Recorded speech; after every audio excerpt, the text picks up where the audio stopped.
Hello tout le monde, je vous retrouve ce soir pour le débrief de la 13e étape du Tour de France, le chrono vers Péragude. Alors, l'ascension Persourde et l'arrivée sur la station de Péragude, c'est 8 km d'ascension à 7,9% de moyenne. Et avant cela, il y avait 2 km 900 depuis Loudanvielle pour aller chercher le pied de la bosse.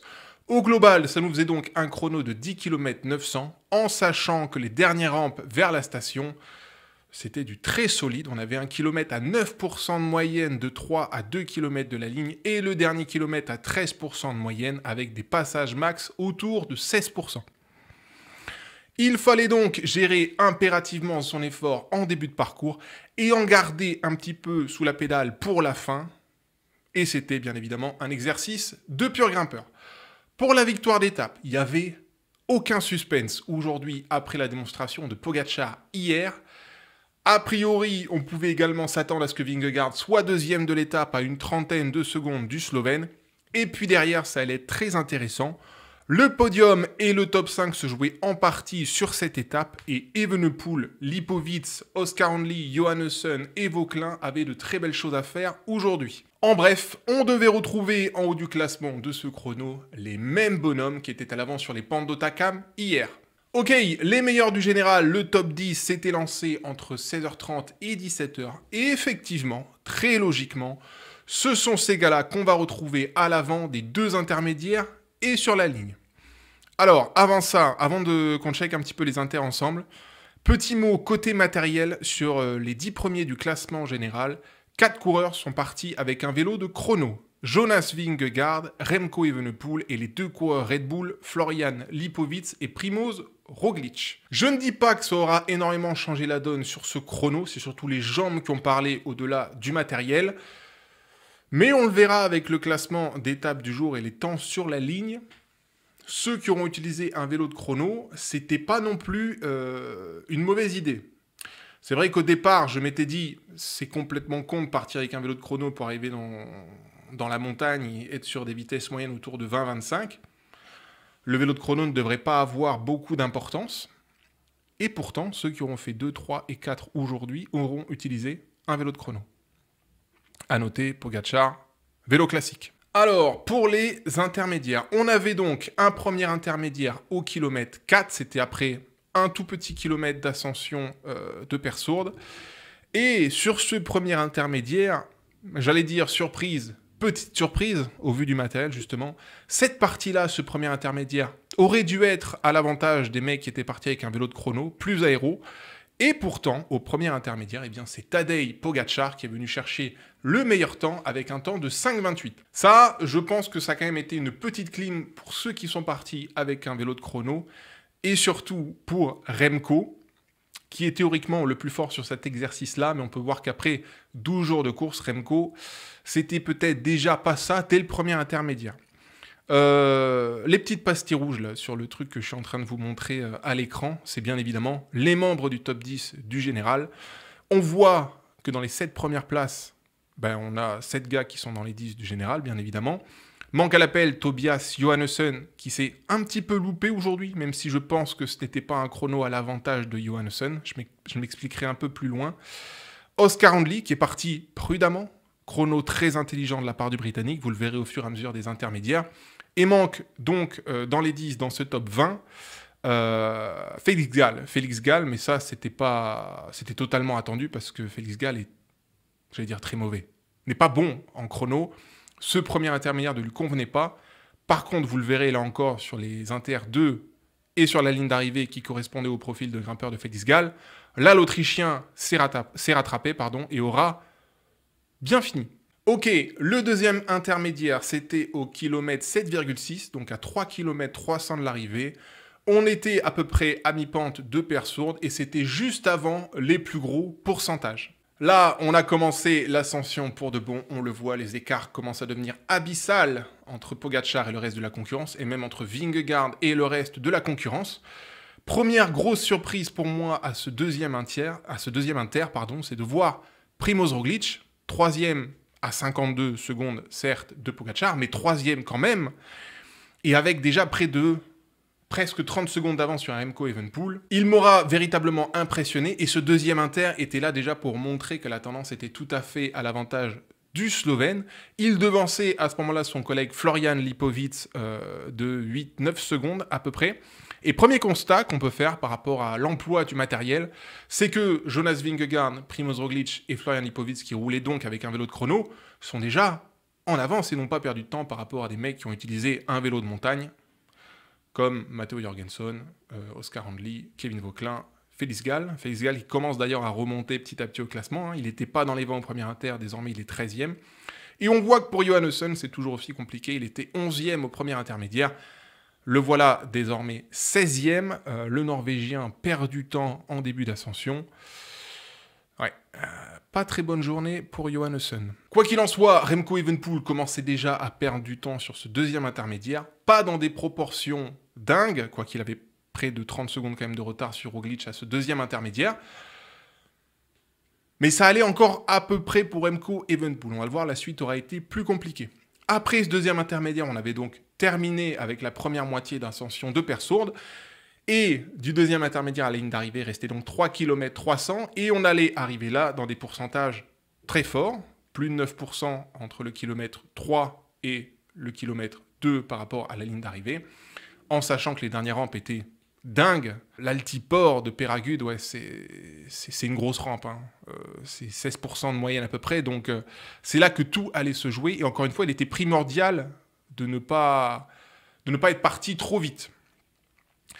Et on va le voir sur ce dernier intermédiaire, sur cette dernière portion de 3 km 300.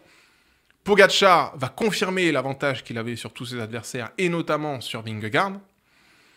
Il va gratter encore 13 secondes d'avance par rapport aux Danois.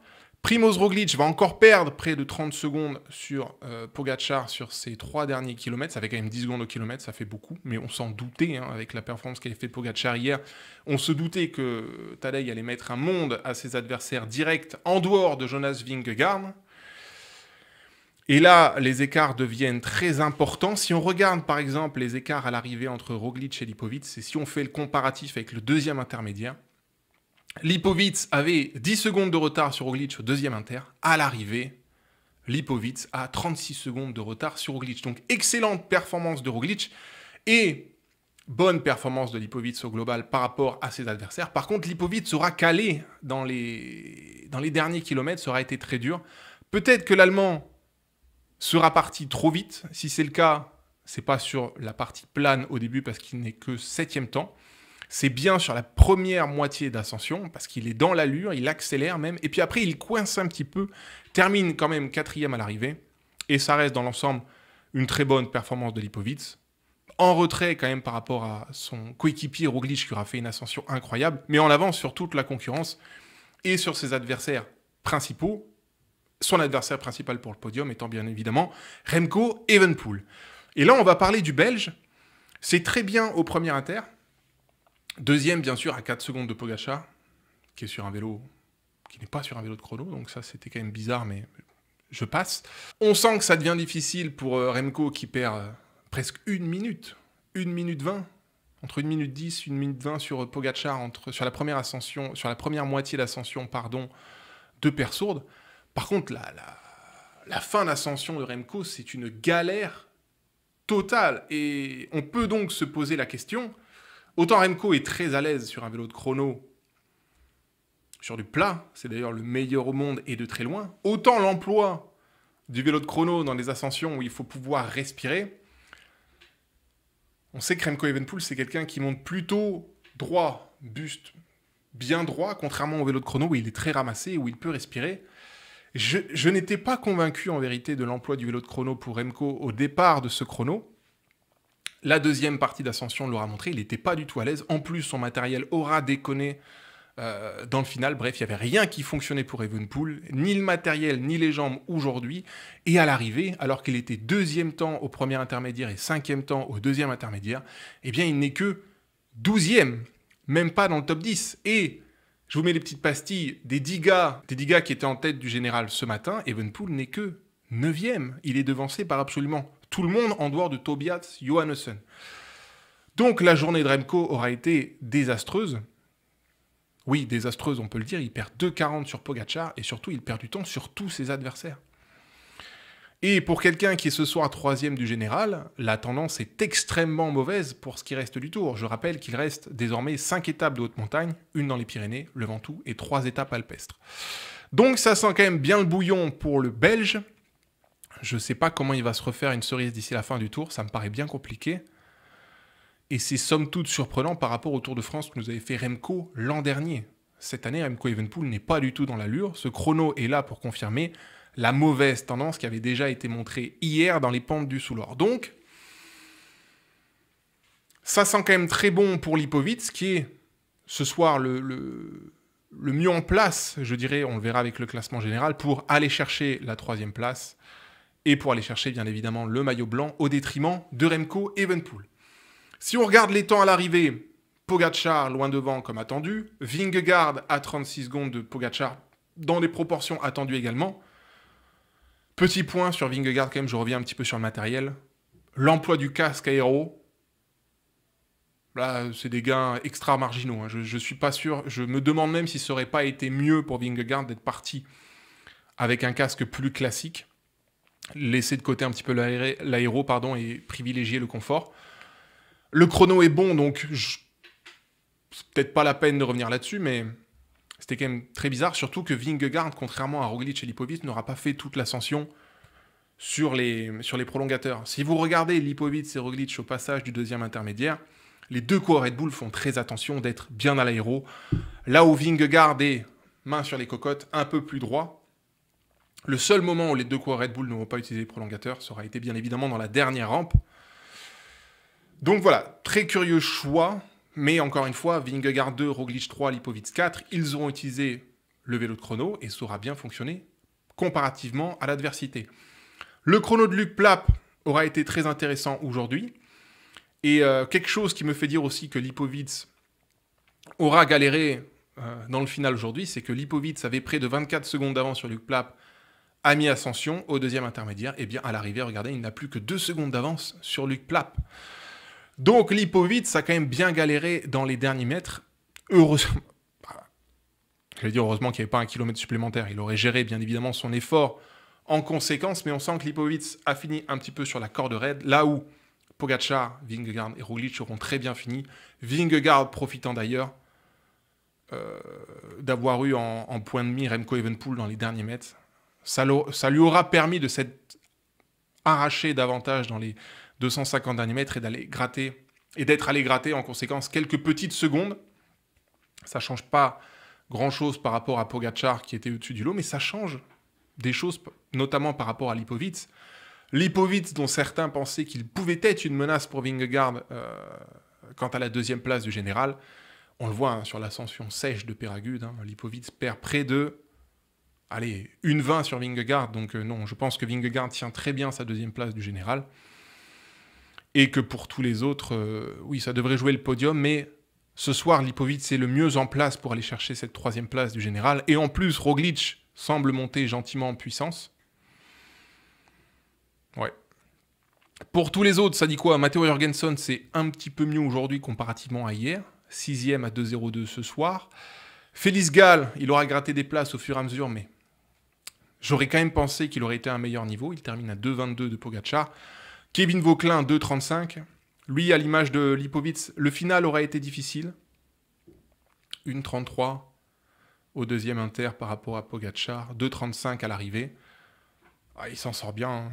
Je pense que il est sorti du top 5 ce soir, mais pour le top 10, on le verra, c'est plutôt tranquille, je pense. Remco, ça aurait été très dur aujourd'hui. Oscar Handley, vous voyez sa progression, très intéressante. On passe de 13e au premier inter pour Oscar Handley, 8e au 2e inter, et finalement 7e au dernier inter. Oscar Handley aura couru ce chrono de façon très intelligente et aura rattrapé du temps et peut-être même dépassé Vauquelin au général, on le verra après. Mais très belle gestion d'Oscar Handley, ça c'est à noter. Et enfin, j'en termine avec Tobias Johannessen. Je pense vraiment qu'une ascension sèche, sur un chrono sur une ascension sèche ne correspond pas aux qualités de Tobias Johannessen. Et je pense qu'à contrario, sur l'étape de demain où il y aura eu beaucoup plus de kilomètres avant, il sera plus à l'aise. Johannessen, c'est quelqu'un qui a énormément de fond, qui gère très bien l'accumulation du dénivelé. Et sur une étape comme aujourd'hui, où était proposé seulement une ascension sèche, c'est pas totalement déconnant d'avoir vu Tobias Johannessen en retrait par rapport à ses adversaires directs. Mais je pense que ça va aller, bien évidemment, pour le Norvégien. Ok, pour un dernier petit mot. Pour ceux qui n'étaient pas dans les 10 du général, Luc Plapp, chrono incroyable aujourd'hui. Adam Yates dans l'allure. Lenny Martinez dans l'allure. Lenny Martinez qui souffle le chaud et le froid sur ce Tour de France. Mais comme depuis le début de sa carrière, j'ai envie de vous dire. Carlos Rodriguez qui commence un tout petit peu à retrouver des couleurs. 13e du chrono ce soir. Après, je passe. Harry Sweeney, Enric Mas, Julien Lafilippe, Christian Rodriguez, Bruno Armirail et Santiago Buitrago ont été là pour conclure le top 20. Ok, si on jette un petit coup d'œil au classement général, Pogacar a désormais plus de 4 minutes d'avance sur Vingegaard. Écart convenu au départ de ce chrono. Donc, aucune surprise là-dedans désormais. Evenepoel et Lipovic sont désormais autour de 7,30. La lutte au podium, et j'allais dire, est peut-être déjà ici, mais bon, Remco a l'air quand même bien au bout de sa vie au terme de ce chrono, donc je pense que ça va être très compliqué pour lui les jours à venir. Il va falloir... Alors déjà, demain, étape très dangereuse pour Remco, et puis surtout après, les Alpes, s'il n'est pas capable de récupérer et de s'adapter gentiment à la haute montagne, Remco, ça va être difficile ne serait-ce que de finir dans les 5. Donc je suis assez inquiet pour le Belge au terme de ce chrono. On l'a senti vraiment très marqué à l'arrivée, et il est donc en conséquence très loin des performances qu'il nous avait montrées l'an dernier, malheureusement pour lui. Après Remco Evenepoel et Florian Lipovic, on va retrouver Oscar Hindley et Kevin Vauquelin qui se tiennent en quelques secondes à 8 minutes 30 de Pogacar. Avantage Oscar Hindley, là un petit peu à l'image de Lipovic et Evenepoel. Vauquelin, même s'il aura été à très bon niveau aujourd'hui, est un cran au-dessus d'Oscar Hindley et peut-être aussi dans la pente descendante gentiment. Je croise les doigts pour Kevin, mais c'est dur, il faut qu'il serre les dents. La 3e semaine pourrait être à son avantage. Pourquoi je dis ça? Parce que stratégiquement, très logiquement, les mecs en 3e semaine vont commencer à penser à défendre leur place au général plutôt que d'être en agressivité pour récupérer des places plus en amont. Donc Kevin, il faut qu'il serre les dents. Demain, s'il est encore dans les 6, je pense qu'il sera en très bonne position pour être dans les 8, 9, 10 du Tour de France. Donc, allez, il faut encore serrer les dents 24 heures. Et puis, après, on verra comment ça sera au terme de la 2e semaine, bien sûr. Roglic est toujours au 7e rang du général, mais attention, avec le chrono qu'il nous aura sorti aujourd'hui, il revient gentiment dans le rétro d'Oscar Hindley et Kevin Vauquelin. Je l'avais un petit peu enterré hier dans la lutte au top 5, mais là, la performance d'aujourd'hui vient un petit peu de rebattre les cartes, donc on verra ce que ça donne pour le vétéran slovène. J'étais très heureux de retrouver Roglic à ce niveau-là. Aujourd'hui, 3e de l'étape, c'est notable. Et puis, après Primož Roglic, qui est 7e du général, nous avons Tobias Johannessen, Félix Gall et Matteo Jorgensen. Là, c'est plus loin. On est au-delà des 10 minutes. Gall et Jorgensen auront montré quand même des limites hier. Johannessen, je ne sais pas ce que ça va donner dans les jours à venir. Encore une fois, je pense que le chrono d'aujourd'hui n'aura pas été très bon parce qu'il ne convient pas spécifiquement à ses caractéristiques. On y verra plus clair sur la santé de Johannessen demain. Mais là encore, à l'image de Roglic, je ne l'enterre pas dans la lutte au top 5, bien sûr. A noter qu'au-delà du top 10, à partir du 12e rang, Carlos Rodriguez est déjà à plus de 20 minutes au général. Donc pour le top 10, j'ai quand même l'impression que c'est déjà un petit peu râpé pour tous les gars qui sont au-delà de la 12e place. Et qu'on a peut-être déjà, dès ce soir, le top 10 du général.